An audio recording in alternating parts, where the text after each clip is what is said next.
Hello everyone. So the UPSC notification for the Civil Services Exam 2024 has come up, and very recently it has now published the official notification and you can fill up the forms. Now in the last 2 days we have got many queries from students because of the few of the things that the UPSC has changed, and at the same time there are a few of the things where you need some clarity. So what we'll be doing in this particular session is that we'll be looking at the important sections of the form where basically some problems might arise, and then we'll try to solve them. And I'll be trying to share my experiences wherever we have seen some problems once students have not filled up the form very correctly. So before we start it, just make sure that the spellings, the way you are writing it must be correct.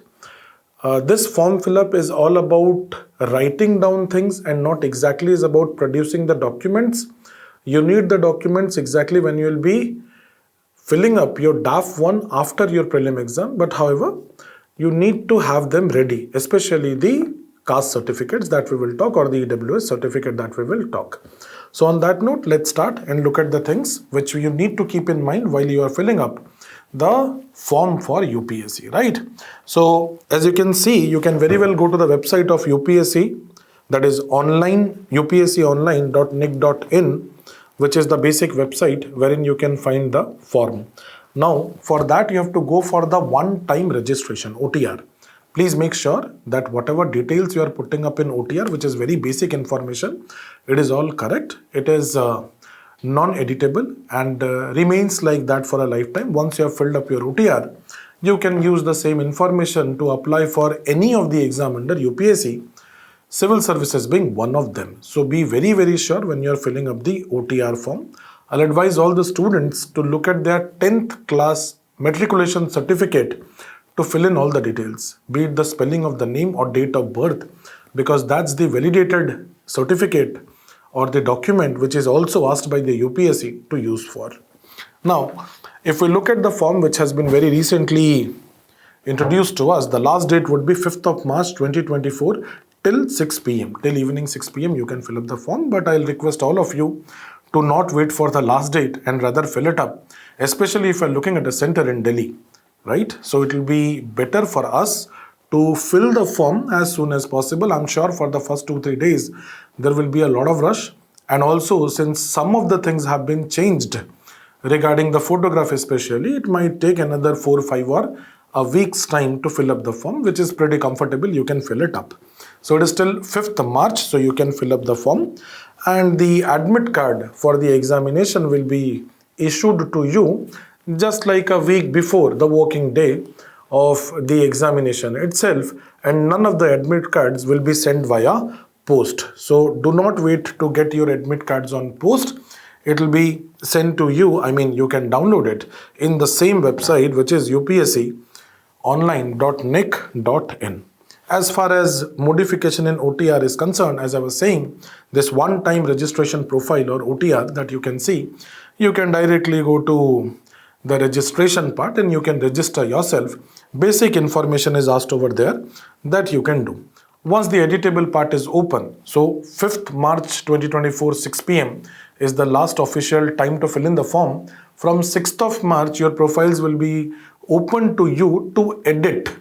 Then you can edit it. However, make sure that the edit is done in only the editable part. You cannot edit all the things in OTR, whereas in the form they'll give you the areas where you can edit it. That editable window is for a week, which start on 6th and ends on 12th.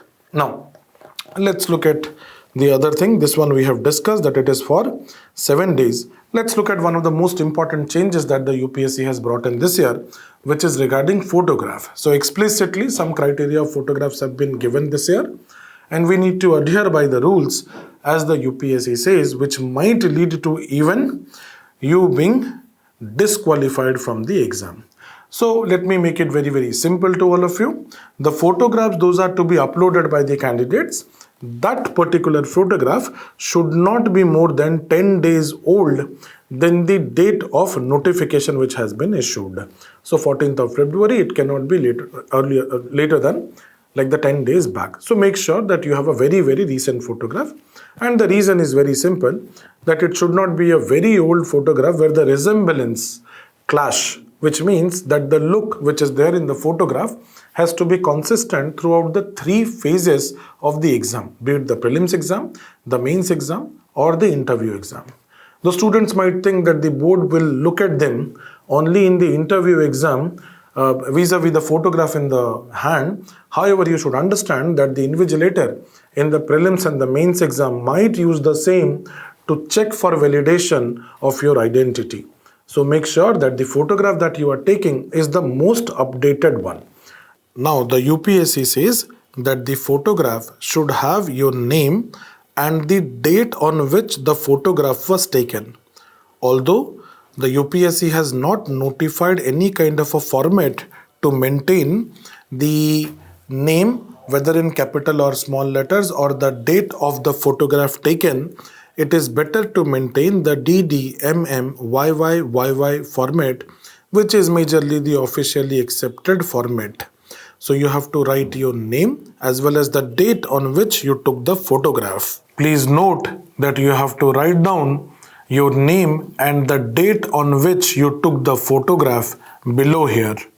The whole criteria about this photograph area is very simple, that the resemblance has to be same. It should not change, and that is why they have even made it explicitly very clear that if there is a candidate who has got a bearded photograph, you are having beard, then you should maintain the same look in the prelims, mains, as well as the interview phase, which goes same for spectacles and mustaches also.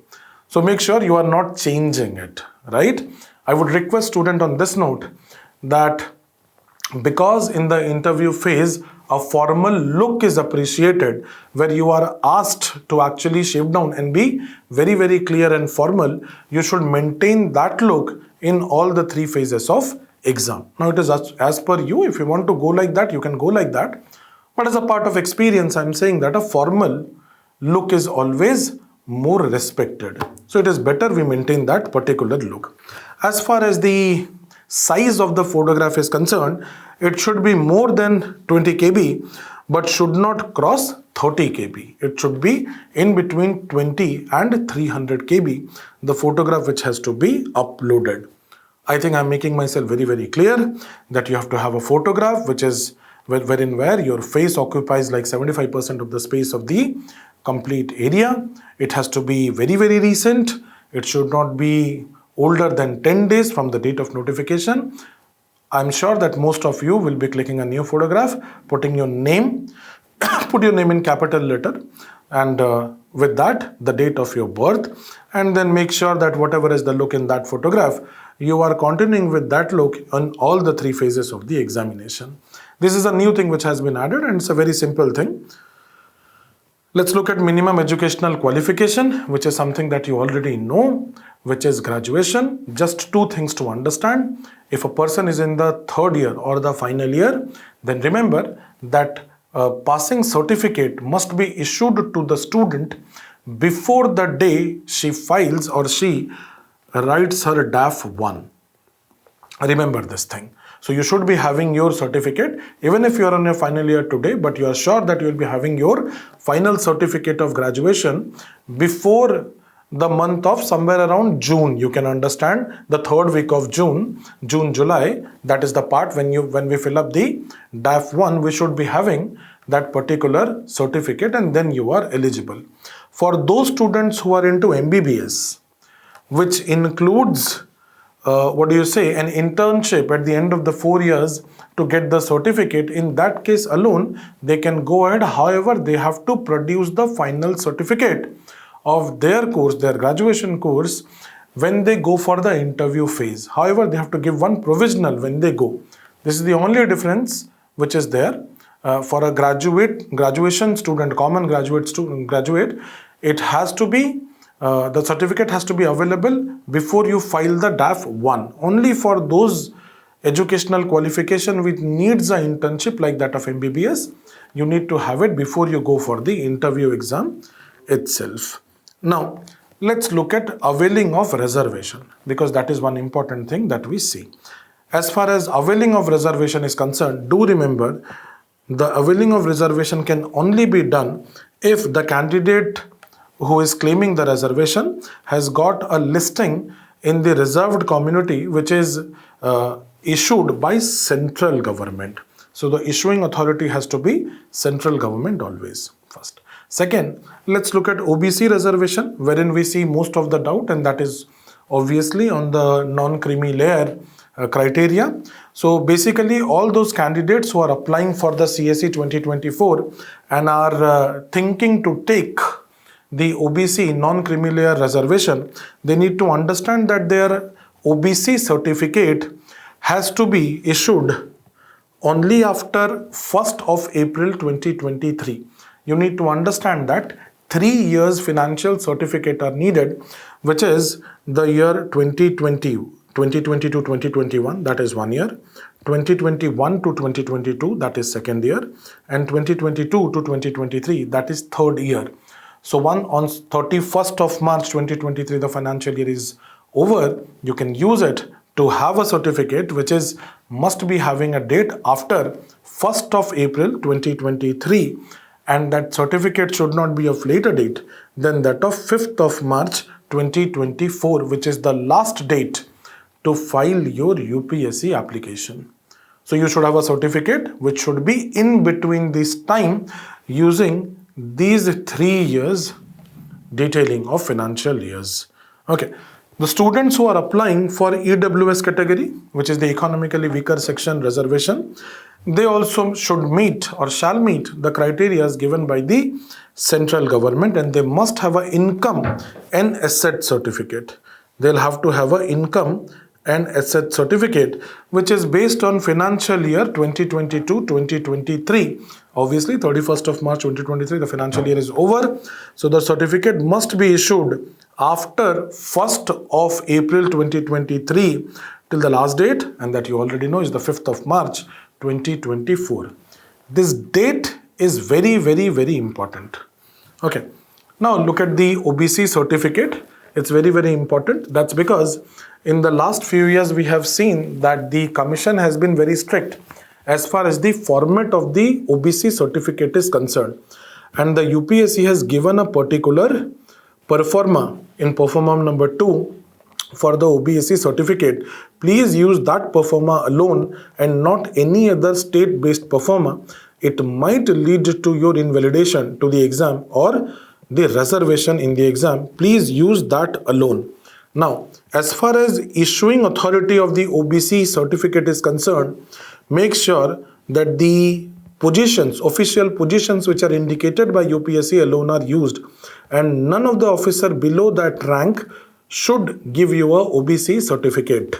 For example, most of us will be making the OBC certificate from the revenue officer's office.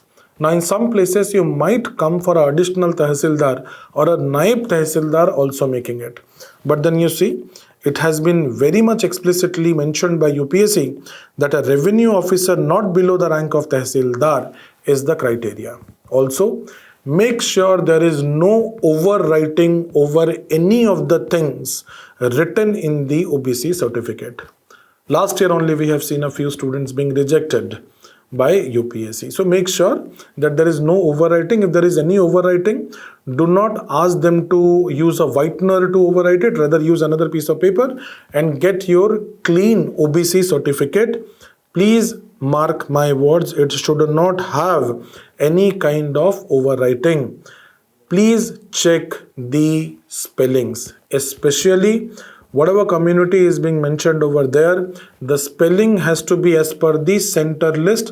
There are a few for which the central list spelling and state list spelling differs, which creates a problem. Even if you will be producing an affidavit later, it won't help you much. So make sure that whatever is the spelling in the central list, we already discussed, it has to be as per the central list. So make sure what is written in the central list is what is there in your certificate. Similarly, if you are looking at EWS certificate, we know that we have to have an income and asset certificate to be produced by the EWS candidate, which is based on last year financial details. And then the criteria for EWS is also very, very explicitly mentioned. You can see here, you should be looking at these criterias. Remember, EWS certificate criteria depends on your family income, which has to have lesser than 8 lakhs of annual income as per last year income return. So basically you are looking at last year, which means 2023, 2022, 23.